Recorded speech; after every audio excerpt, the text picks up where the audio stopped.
guys, welcome to my channel. It's your girl Adobe. Thank you so much for your comments, likes, and subscriptions. Keep it coming. How's your day been? How's the weekend? How was the weekend? Happy Monday, y'all. I'm gonna be putting this out on Tuesday, so look out for my videos on Tuesdays, okay? So I'm gonna be talking about a very, very important topic that many of us go through, and that is non-physical pain, okay? You know, when you experience physical pain, your reaction is fight or flight. Either you defend yourself or just move away from the pain, okay? If you happen to touch a hot stove or a pot, or, you know, just your skin gets stung by a bee or something, physical pain, you simply move away from it. And how do you move away? The brain kind of sends chemicals, you know, like to your nerves. That's how these nerves, you know, the dendrites, the axons, synaptic gaps, all that stuff. The biology is such a beautiful thing, you know, when you talk about the biology of the body, okay? And these neurons and neurotransmitters, all these things, just saying, I don't want to go into all the terminologies, okay? Just want to keep it simple. So basically, neurons transmit signals, you know, electric impulses, electric signals around the body. And if you have a mosquito on your arm, the nerves there are going to tell the brain, get rid of this thing, it's bad, okay? So that is for physical pain. Well, mosquito isn't painful, but I'll be dang if it ain't itchy, okay? So we don't want that, okay? We want flawless skin. So what happens to your body? Now, the idea about physical pain is that your body, the way you move away from it, to swing your arm to hit a mosquito or to swat a fly, whatever danger you feel physically, the body moves adrenaline into your muscles, okay? The body moves adrenaline into your muscles to fight or take flight, such as when you see an angry chicken.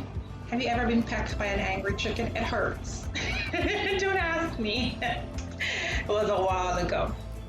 So if you were to, or run away from some kid riding a bicycle about to run into you, or something weird, physical harm or danger, the brain, your nervous systems kick in, and adrenaline is pumped into your muscles to keep you, get you alert, and just so you can run away from that, or defend yourself if it's a situation where there's nowhere to run, okay? Last resort of defense. Now, what happens, since we're talking about non-physical pain, okay? It's non-physical, but just as lethal. And what could give rise to non-physical pain? Well, have you ever, let's see, if you were to see, God forbid, okay, if you were ever to see like a vehicle coming towards you narrowly, you know, narrowly jumping out of his path, the amount of adrenaline and fear, that whole or running from something or someone, how charged you are, you know. There are certain non-physical type of situations that can get you as charged up. One very, very popular one is pain of grief or loss. If you lost someone special to you, if you heard the death of a loved one suddenly out of the blues, especially when, you know, people like, I spoke to him yesterday, I spoke to her yesterday, you know, they were fine, they seemed fine. Even the ones we know are in the hospital fighting for their lives, you know, for anyone who has loved ones, especially this coronavirus situations, I do pray that you get well. Please get well. Stay safe out there, people. Wear personal protective equipment, your mask, your face shield, okay? Now, if you've ever suffered loss, some of us have, I'd like to think everyone has, one way or another, right? When you suffer loss, the typical response is hyperventilating, gasping for air, sobbing uncontrollably, situations where you see a grown man sobbing, that's a bodily response to non-physical pain. Now, when you see someone really having this fitful expression of loss, like, it's like they can't believe what just happened, or rage, even rage, it's like something so annoying happens and you're shaking. Please actually know that shaking is the body's way of releasing stress. Yes, believe it or not, that's the body's way of de-stressing or unstressing, because there are two types of stress. Okay, you've got the eustress, EUS stress. Okay, EU stress, not EUS stress. Eustress and distress. Okay, distress, not de-stress. Distress, like, oh my god, I'm in distress. Okay, so the eustress is optimal stress, and what makes it optimal is when you have support system, a good support, cheerleading, someone who believes in you, a great motivation. It's like you're under stress, you're under pressure, but you're like, I'm going for it, I'm doing it, I'm gonna get it done. Distress is when you are also experiencing the same level of stress. However, you have this toxic environment, people talking behind your back, family members, loved ones, partners not being supportive. Imagine someone trying to lose weight and all she or he ever gets is, yeah, burn that fat, Joe. It's like, what are you doing all that jiggly wiggly? That's gonna create a certain kind of distress. Okay, distress in the person, and it does not reinforce that what they're doing is a great choice. And people, don't be negative. Okay, stop it. Don't let God catch up on you. Karma is okay. So when we talk about non-physical pain, I know I digress. I will talk more on eustress and distress in another time. Bear with me. Okay, so when we talk about non-physical pain, such as rage or grief, most especially rage or grief, because these are very intense emotions and they activate the same bodily response of defense from our nervous system, our CNS, peripheral, brain, all that stuff gets into activities like, whoa, we need to shut this down. We have emergency, everybody to your battle stations, stuff like that. So basically, when you talk about rage or grief, the worst way to handle it, some people, guess what? They're angry. Do you know what makes them angrier? How they're perceiving and interpreting the situation. Remember what I said, your thoughts will always feed your feelings. So you don't want to be feeding that rage more negative interpretation. Trust me. Well, in context, okay? I'm your therapist for today, okay? Hello. So you can have these fits of sobs, and it's good to cry, really. But the problem with adrenaline is, unlike physical pain where you use up that whole adrenaline that's been pumped into your muscles, for non-physical pain, there's no physical threat that you can exercise that muscle on. So it doesn't go to your muscles, because it's like, what are you gonna punch? I know in terms of rage, but what about a situation where it's like on a non-aggravated assault or something like that? I don't know if it's unaggravated or non-aggravated. I don't know. Y'all help me out. So the idea is, for non-physical pain, there's a non-physical response. And because there's a non-physical response, you have this buildup of toxic, acidic, okay? And you gotta get it out. Guess what? If you don't get it out, what happens? I'm not making fun of people who cry like that, but that's just how they are. That's an unhealthy way of, managing non-physical pain, okay? That's why people tell them, breathe, breathe, which is a good way. So I'm going to tell you 2 ways you can manage non-physical stress. One's physical and the other one is non-physical. A lot of non-physical in this talk. Okay, so for the physical means taking a run, any form of exercise you find helpful, such as dancing, running, swimming, maybe not swimming, sometimes when you're really in that moment, you can actually exert yourself. You don't want to be exerting yourself in a pool because we don't want that, okay? So for physical activities, because you have to activate physical, you need to, all that adrenaline is in your system with nowhere to go. Nowhere. We got to get it out, okay? It's toxic, it's dangerous because it's meant to work. It's like sending soldiers out to your streets. Soldiers don't belong in streets. Adrenaline that is not used is synonymous or equivalent to having soldiers on your streets.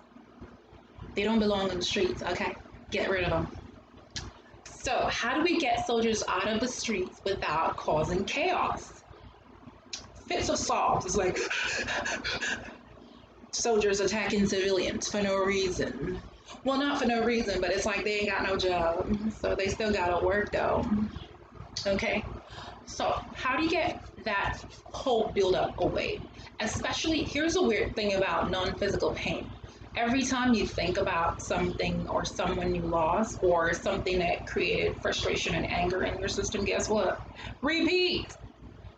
Now, how many times or how often do you think you can have soldiers on the streets? The last ones ain't gone yet, and you bring in more. Well, guess what? The town will be overrun by soldiers who ain't got no war to fight. And guess what? They're built to fight. They gonna turn on you. We don't want that. So, guys, physical activity is the first way to use that whole adrenaline that's been pumped into your system by a non-physical pain, okay? So you want to engage in running, cycling, dancing, Zumba, okay? Or playing physical activity, recreational stuff, just tennis, just burn that energy, baby, burn. You gotta burn it up. For those of you like me who do not engage in any type of gymnastics, well, except for ballet, well, no aerobics, no thank you, it's not my style, no. I could throw up if I run, like seriously, who does that? Not me, okay? So I will definitely not be taking the physical, healthy way of de-stressing. Maybe once in a while, like throw a punch. I like throwing punch. So the internal way, I'd like to call it internal, non-physical.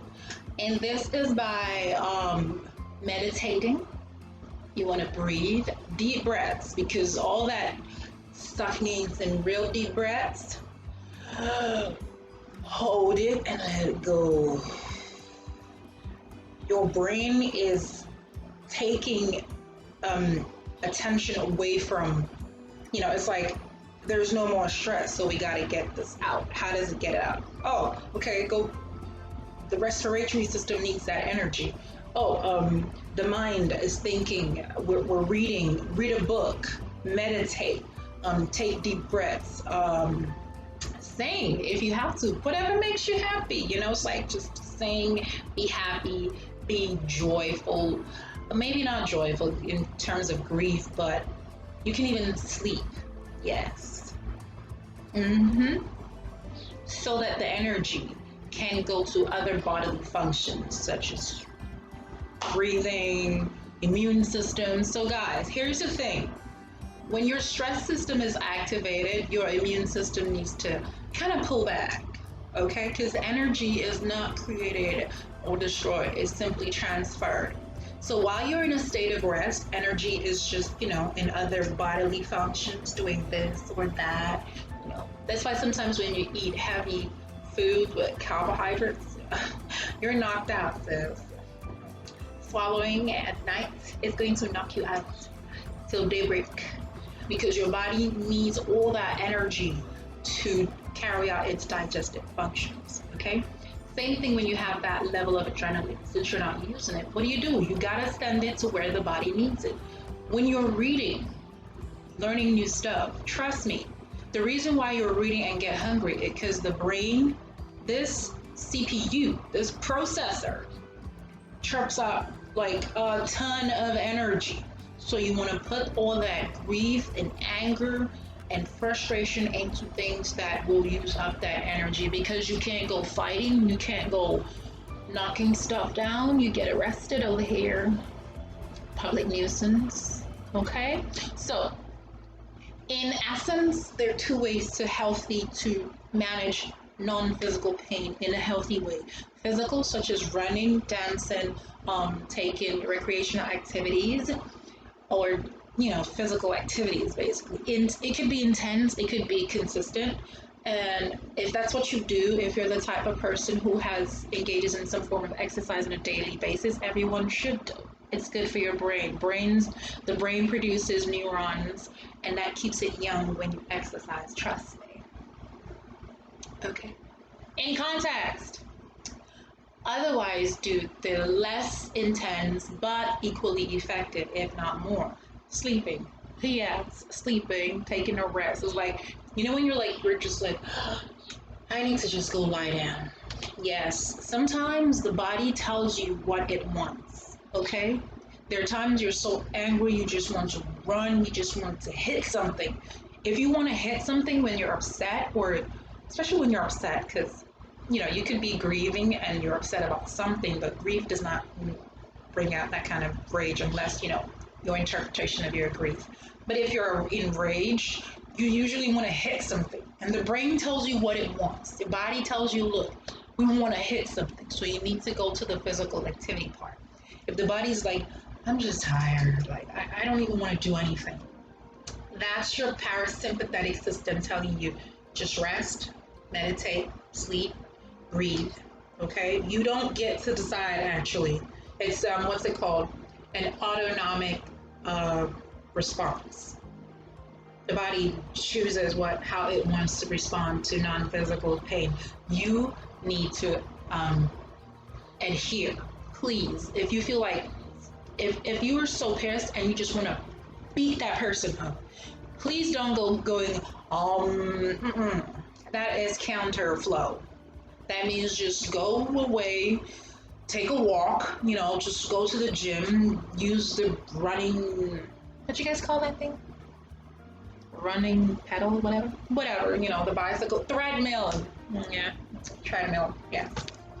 So go to the treadmill if you can, or just run around the block. You don't have to explain to anybody nothing. It's like, she's mad, why is she running around? Better that than your face.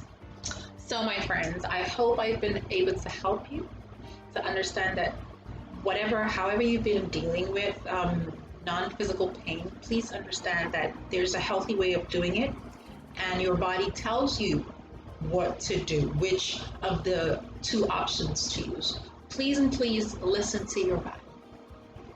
Listen to your body, because it got your back. All right, guys, I do appreciate you coming back every time, receiving the notifications. Do subscribe, tell your friends, okay? I love you guys. Thank you so much for your fun comments and subscriptions. You take care of yourself. I'll see you in the next video. Bye-bye.